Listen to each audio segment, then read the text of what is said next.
आज का विषय है शब्दों की अचिंत्य शक्तियाँ। अर्थात शब्द स्वर व्यंजन से मिलकर बनते हैं और उनका बार बार एक साथ उच्चारण करने से हमारे तन मन या आध्यात्मिक जीवन पर किस तरह प्रभाव डालता है, ये हमारा आज का विषय रहेगा। भारतीय वाङ्मय में अनेकों मंत्रों की चर्चा की गई है, जिसमें उन्हें विधि सहित किस प्रकार जाप किया जाए कि मानव का कल्याण हो। ये मंत्र यूं ही नहीं बनाए गए हैं। ऋषि मुनियों आचार्यों ने अपने गहन ज्ञान, अध्ययन, साधना एवं स्वयं पर परीक्षा करने के बाद ही जनजीवन की ओर उन्हें प्रवाहित किया है। उनके आसन, साधना विधि, समय सब वर्णित किया गया है। यह बात अलग है कि युवा वर्ग अपने कंप्यूटर पर बैठकर गूगल की आराधना कर रहा, परंतु आज भी ऐसे अध्येता युवा हैं जो तीर्थों में जाकर साधकों के चरणों में बैठकर अध्ययन अभी भी करते हैं। इन मंत्रों में कुछ विशेष स्वर, व्यंजनों व ध्वनि का बारंबार प्रयोग हुआ है, जो एक गंभीर अध्ययन की मांग करता है। हर धर्म में ऐसे मंत्र प्रचलित हैं जिनके लिए कहा गया है कि फलां ने इसका जाप किया तो ये सिद्धियाँ प्राप्त हुई। जन सामान्य में ऐसे चमत्कारों की चर्चा पीढ़ी दर पीढ़ी चलती ही रहती है। मैं इस लेख के माध्यम से स्वर एवं शब्द में छिपी अचिंत्य शक्ति पर कुछ सामान्य बातें आपसे साझा करना चाहूँगी। हमारे जैन दर्शन में ही भक्तामर के लिए प्रसिद्ध है कि मानतुंग आचार्य की बेड़ियाँ जो 48 थी, वे टूटती गई और 48 गाथाओं का उच्चार अब स्वयं भी होता ही चला गया। पहले से कभी कुछ लिखा नहीं था, सोचा नहीं था, पर ये चमत्कार था, उनकी साधना विधि थी, जिसके कारण इस तरह के शब्द निकले और वो बाद में बहुत चमत्कारिक मान लिए गए। अजय शांति स्त्रोत के बारे में भी यह प्रचलित है कि नंदीसेन मुनि जब पालिताना पर गए, उन्होंने देखा कि शांतिनाथ भगवान एवं अजितनाथ भगवान आमने सामने विराजमान होने के कारण एक भगवान की तरफ पीठ होती है, उन्हें यह उचित नहीं लगा। तो उन्होंने अजय शांति स्त्रोत को सस्वर पाठ किया। सामने वाली मूर्ति आकर अजितनाथ भगवान के पास विराजमान हो गई, ऐसी किंवदंती है।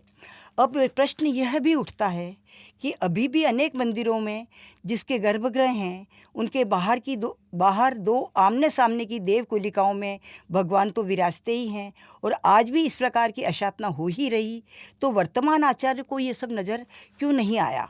यह प्रश्न कोई भी पूछ सकता है, परंतु किंवदंतियों का क्या आधार है, यह तो शोध का ही विषय हो सकता है। कल्याण मंदिर स्त्रोत के बारे में भी यह प्रचलित है कि उज्जैन में आचार्य सिद्धसेन दिवाकर शिवलिंग के पास खड़े होकर साधना कर रहे थे। राजा तक जब यह सूचना पहुंची तो उन्होंने दंड देने के हिसाब से उनको कोड़े लगवाए और हर कोड़े पर एक गाथा का उच्चार होता गया स्वतः ही। परंतु कहा जाता है कि रानी के पीठ पर भी कोड़े पड़ते रहे और 13वीं गाथा के उच्चार के समय शिवलिंग स्वयं विभाजित हो गया और उसमें से पार्श्वनाथ भगवान की मूर्ति निकली, जो आज अवंती पार्श्वनाथ उज्जैन में विराजमान है।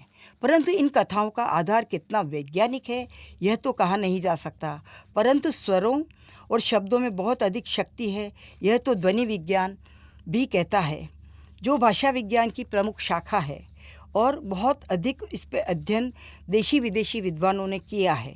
हमारे आचार्यों ने कई ग्रंथों में इसका विशद वर्णन किया है। इन मंत्रों का उच्चारण करने वाले कोई साधारण मानव नहीं होते थे। यह सब उच्च साधना के कारण अपने विरोधियों को साधना के बल पर परास्त कर पाए। यही मेरा चिंतनीय विषय है और भी अनेक मंत्र हैं जिनकी चर्चा यथा समय मैं कर पाऊँगी। शब्द साधना से सुप्त मानवीय शक्तियाँ जागृत होती है। नई शक्ति व अद्भुत सामर्थ्य का उदय होता है। मुख से निकलने वाले मंत्र वास्तव में कुछ चुनी हुई सशक्त ध्वनियों के समुच्चय हैं, जो अपना विशेष अर्थ व प्रभाव रखने के कारण उनके एक आसन व समय पर बारंबार उच्चारण करने से ये विशेष आभा मंडल बना लेते हैं। उन स्वर की विशेष रचना दूरदर्शिता के साथ की गई है। इनके उच्चारण से जिह्वा व मुख विवर का यौगिक व्यायाम स्वतः ही होता चलता है, जिससे शारीरिक मानसिक स्वास्थ्य पर भी उत्तम प्रभाव पड़ता है।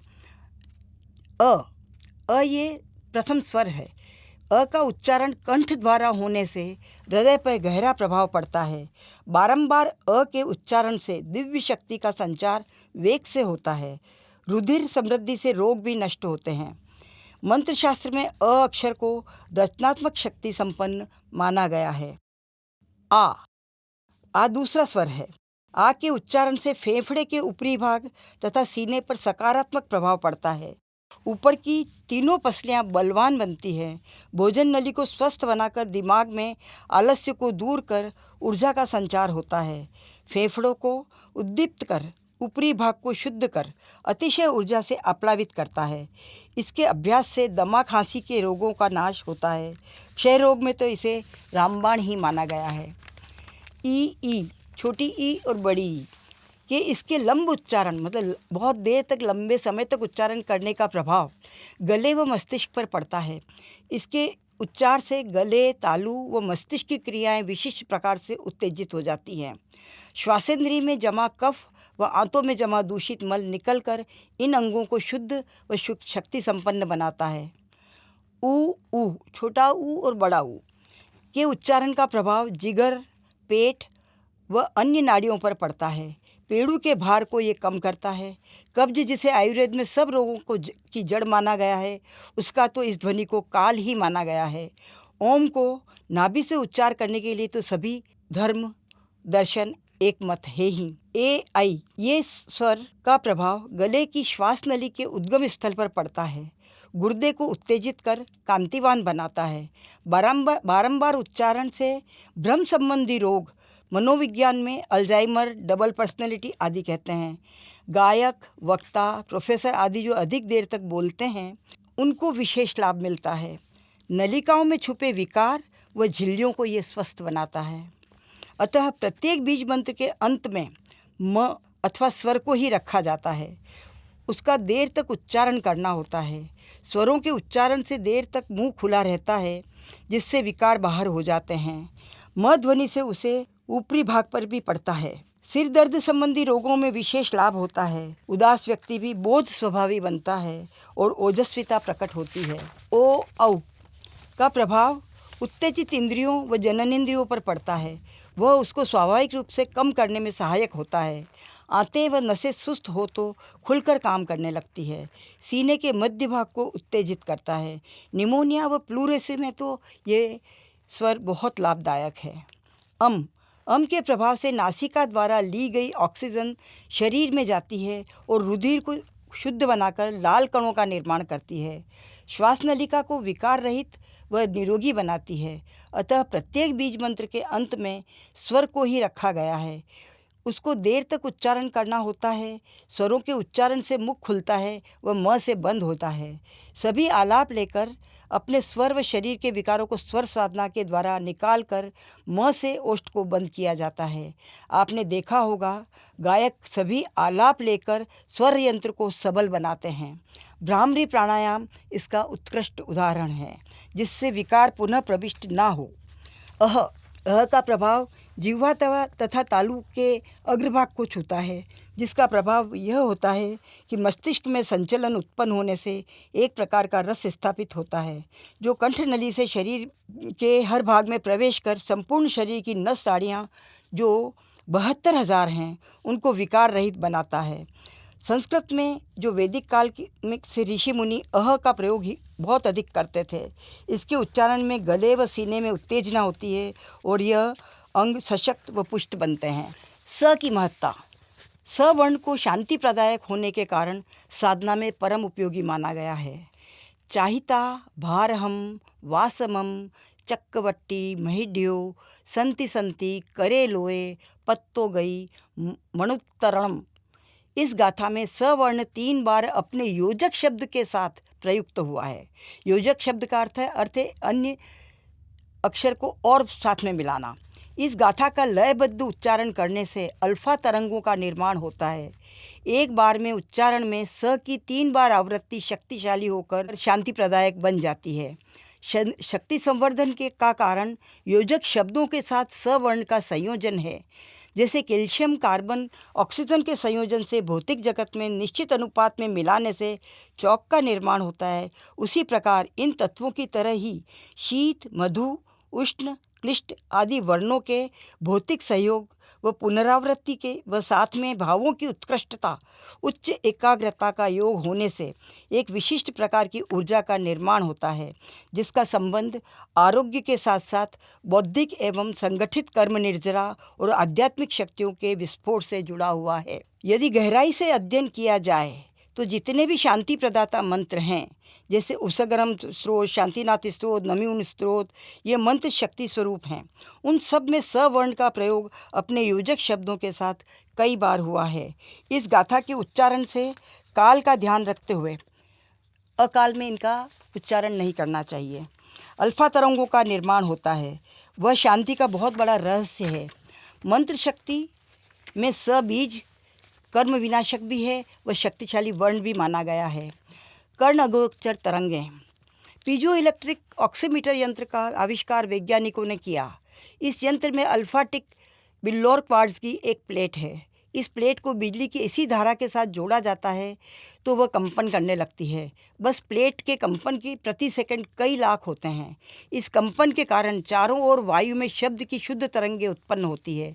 यह तरंगें कर्ण अगोचर यानी अल्ट्रासोनिक साउंड कहलाती है। ध्वनि तरंगों को यंत्र के सहयोग से किसी एक दिशा में प्रवाहित किया जाता है और उसके मार्ग में मनुष्य का अगर हाथ आ जाए तो रक्त की बूंदें भी टपकने लगती है। कृषि कार्य में जर्मनी ने कीड़े मकोड़े मारने के लिए इसका बहुत अधिक उपयोग किया है। इससे आसानी से समझा जा सकता है कि शब्द उद्दीप्त होकर प्रहारक शक्ति से संपन्न भी हो जाते हैं। यह धारक, मारक, रक्षक व स्तंभन की क्षमता रखते हैं। ध्वनि की शक्ति अचिंत्य है। लोगस के उच्चारण से ध्वनि की आवृत्ति 30 गुना शक्तिशाली होकर योजक वर्णों के साथ शक्ति व शांति प्रदान करती है। प्रतिक्रमण में कई बार लोगस का ध्यान कराया जाता है। बड़े बड़े पर्व तिथि को बड़ा ध्यान करवाया जाता है। उसका यही कारण है कि श्रवण पाचन तंत्र को सुदृढ़ व स्वस्थ बनाता है। निद्रा, शांति, स्वास्थ्य, आध्यात्मिक संपन्नता व सच्चिंतन में वृद्धि होती है। सिर पर चंद्र बिंदु सहित 1000 बार उच्चारण लीवर में घर्षण इस तरह उत्पन्न करता है कि बढ़ा हुआ लीवर कुछ ही दिनों में अभ्यास से सही आकार ग्रहण कर लेता है। कर्म निर्जरा व रोग प्रतिरोधक क्षमता की ही सभी अंगों को स्वस्थ बनाती है। आरोग्य वो ही लाभम दोषों का शमन करता है। ला ला ला के उच्चारण से गठिया रोग का निवारण होता है। लम लम लम की ध्वनि से लीवर ठीक होता है। हिम ध्वनि से फेफड़े की स्वस्थता बढ़ती है। इसी तरह कंठव्य स्वर मस्तिष्क नलिकाओं को शुद्ध करते हैं तथा अभूतपूर्व स्मरण शक्ति में वृद्धि होती है। हिम का दर्शन केंद्र पर ध्यान करने से दर्शन विशुद्धि का लाभ मिलता है। प्रभावशाली आभा मंडल का निर्माण होता है। लम लम लम का लंब उच्चारण हृदय रोगों में लाभकारी है। हिम इम रिम हिम शिम मम हम हिम रिंग रिंग शम हुम ह हृदय को पुष्ट करने वाली ध्वनियाँ हैं। ओम इहम का आनंद केंद्र पर यानी आज्ञा चक्र पर ध्यान लगाने से ब्रह्मचर्य की सिद्धि पुष्ट होती है। लंबनी प्रतिशत जल प्रवाह अग्नि से मस्तिष्क चिकित्सा में लाभकारी होती है। 30 से 35 मिनट निरंतर जाप करने से अंतर्दृष्टि का विकास होता है। वहीं नमो सिद्धाणम का जाप दर्शन केंद्र पर ध्यान कर दीर्घ श्वास के साथ प्रयोग करने से बहुत आध्यात्मिक ऊर्जा मिलती है। दर्द के स्थान पर मंत्र ध्यान को केंद्रित करने से स्वर अक्षरों की अद्भुत चुंबकीय तरंगें पहले तो उस स्थान को संज्ञा शून्य करती हैं, फिर दर्द को तिरोहित करती हैं। हिंकार चंद्रमा के समान सब अक्षरों में सिर पर विराजमान है। राम, हरि, हर, ब्रह्मा, पार्श्व, वर्धमान आदि शक्ति संपन्न नामों में संस्कार विद्यमान है। पुण्य पवित्र मांगलिक सिद्ध होते हैं। र का उपयोग शक्ति जागरण के लिए प्रयुक्त होता है। हम रम रम शब्द का जाप करने से आकाश तत्व की अभिवृद्धि होती है। उससे कौटुंबिक कलह संघर्ष में शांति की स्थापना होती है। इसका कारण यही है कि हमारे शरीर में सजातीय तत्वों की उपस्थिति होती हुए कहा गया है कि यथा पिंडे तथा ब्रह्मांडे, परियों को भी आकृष्ट करने की स्थितियां बन जाती है और अल्पता होने पर शत्रुता के भाव उत्पन्न होते हैं। बम बम का 1.25 लाख उच्चारण से जोड़ों का दर्द व वमन, कब्ज, गैस, डायबिटीज़ आदि में 30 मिनट का जाप चारों ओर की अनुकूलताओं के लिए किया जाता है। ओम ह्रीं ह्रीं श्रीं नाभिनाथाय नमः की प्रतिदिन एक माला सर्व विकारों को शमित करती है। हृदय रोग, क ख ग घ 2 या 4 वर्ण का जाप 24 कमल दल की मन में स्थापना करने व प्रत्येक दल पर ध्यान लगाकर जाप किया जाए तो 40 से 45 मिनट में संपन्न हो जाता है। शास्त्रों में अनेक बीज मंत्रों का वर्णन है जिसका परम उद्देश्य आध्यात्मिक उन्नति ही है, पर उसमें बाधा रूप शारीरिक दोषों के कारण ये सिद्ध नहीं हो पाता। इसलिए मंत्र जाप से शारीरिक व मानसिक शुद्धि के द्वारा अध्यात्म के द्वारों का उद्घाटन होता है। मेरी कई साधु साध्वी जी से चर्चा हुई है और शंकराचार्य से मैंने 1.5 घंटे तक वार्तालाप किया। उनका कहना है कि साधक कहते हैं कि हमने आपके निर्देशानुसार सब किया पर कुछ नहीं हुआ। एक आकुलता, मनोयोग की कमी, साधना स्थल की अशुचि भी बाधक होती ही है। यह युग तत्काल परिणाम प्राप्त करने का है, परंतु साधना दीर्घ समय व समता की मांग करती है। हमारे मुनिजनों ने साधना करके समाधि प्राप्त की है। इतने चमत्कारी मंत्रों का जो निर्माण हुआ है, उसी के एक एक अक्षर की ध्वनि, जिसे संस्कृत में नादानुसंधान कहा है, उसकी खोज करें, श्रद्धा करें व विधिपूर्वक ही जाप करें तो आध्यात्मिक ऊर्जा अवश्य प्राप्त होगी। कठोर साधना व संयम बिना कोई भी अभीष्ट प्राप्त नहीं हो सकता। किसी भी मार्ग में शॉर्टकट नहीं होता, यह वेद वाक्य है। सबसे पहले इसी भाव का संधान करें। हर मंत्र चमत्कारी ही है पर सुलभ नहीं है, इसे समझना होगा। हमारे शरीर में ईड़ा, सुषुम्ना, इंगला, पिंगला आदि अनेक नाड़ियाँ हैं जिसे डॉक्टर लोग एंडोक्राइन ग्लैंड्स कहते हैं, जिनका शरीर में अलग स्थान व अलग अलग कार्य होता है। जैसे थायराइड गले के स्थान को नियंत्रित करती है, पिट्यूटरी ग्लैंड मस्तिष्क को नियंत्रित करती है, और भी अनेक नाड़ियाँ हैं जिनका अध्ययन यहाँ नहीं किया जा सकता, परंतु जो जीव विज्ञानी हैं वो सब जानते ही हैं। और जो अध्यात्म विज्ञान के साधक हैं वे भी जानते हैं कि कौन सी चीज़ का केंद्र कहाँ है, और इन केंद्रों को हमारे यहाँ चक्र साधना कहा गया है। चक्र साधना के द्वारा इन केंद्रों को उत्तेजित कर स्वस्थ बनाया जाता है, और जैसे ही ये स्वस्थ बनते हैं आध्यात्मिक ऊर्जा प्राप्त होती है, और ऐसे चमत्कारिक शक्तियाँ स्वतः ही हमारे शरीर में निर्माण होने लगती है। यह हमारे साधारण व्यक्तित्व के कार्य किए जाने वाला कार्य नहीं है। यह तो महान संत जो साधनाशील होते हैं वही कर पाते हैं। और गृहस्थी में भी अगर कोई अभ्यास व साधना करे तो कर तो सकता है, उसके लिए तन और मन की शुद्धता, भाव की उत्कृष्टता आवश्यक है। अंत में मैं इतना ही कहूँगी कि यह एक साधारण विषय नहीं है, एक गहन अध्ययन और साधना की मांग करता है। जिसकी इतनी तैयारी हो वही इस क्षेत्र में आए और अनंत लब्धियों को प्राप्त करे। पुनश्च इस लेख का आधार ध्वनि विज्ञान है, जिसका शिक्षा काल में मैंने अध्ययन किया, और रंजना सिंह जी की परिपासना से मैंने इसमें अभिवृद्धि की। इन्हीं ध्वनियों के परिवेश में आप हिंदू, इस्लाम, सिख और अन्य कोई भी दर्शन के मंत्र को देख सकते हैं। इससे अनेकांतवाद की पुष्टि भी होगी। मुस्लिम लोग अल्लाह अल्लाह का और जो उच्चारण करते हैं उसमें भी ल अक्षर का बार बार उच्चारण होता है। आप समझने की कोशिश करिए कि यह कोई धार्मिक विज्ञान नहीं है, स्वर विज्ञान है। स्वर से हम कैसे शक्ति प्राप्त कर सकते हैं, ये कहीं किसी एक धर्म की बात नहीं। सभी दर्शनों में सभी संतों ने, सभी महापुरुषों ने इस पे विशद चर्चा की है, गहन अध्ययन किया है, और जो नवनीत निकला है आपके सामने अनेक शास्त्रों में आपको बताया गया है। करना सिर्फ ये है कि साधना आपको स्वयं को करनी पड़ेगी, कोई और करे और फल आपको मिल जाए ऐसा संभव नहीं है। इसलिए शब्द को बहुत संभाल के वापरने की वस्तु है। जब और मुख से निकला हुआ शब्द ब्रह्मांड में हमेशा ही बना रहता है, और वो कभी न कभी लौटकर आपकी तरफ या अन्य किसी की ओर जाता ही है। और जितना अधिक हम शब्दों के साथ खिलवाड़ करेंगे, हम अधिक परेशान होंगे। शब्द को शक्तिशाली मानकर जिस तरह यंत्रों को हम सावधानी से वापरते हैं, शब्दों को भी बहुत बहुत सावधानी के साथ उच्चारण करना चाहिए और सही उच्चारण करके शक्तियाँ भी प्राप्त करने का प्रयास करना चाहिए। आधुनिक युग की ये मांग है कि हम स्वस्थ रहें और संसार में जाने से पहले संसार को कुछ अच्छा दे के जा सकें जो हम में विद्यमान है। हमारी शक्तियों की खोज करें और उनको जनता तक पहुंचाएं, जो उनको भी लाभान्वित करें और स्वयं को तो लाभान्वित करेगी ही सही। धन्यवाद।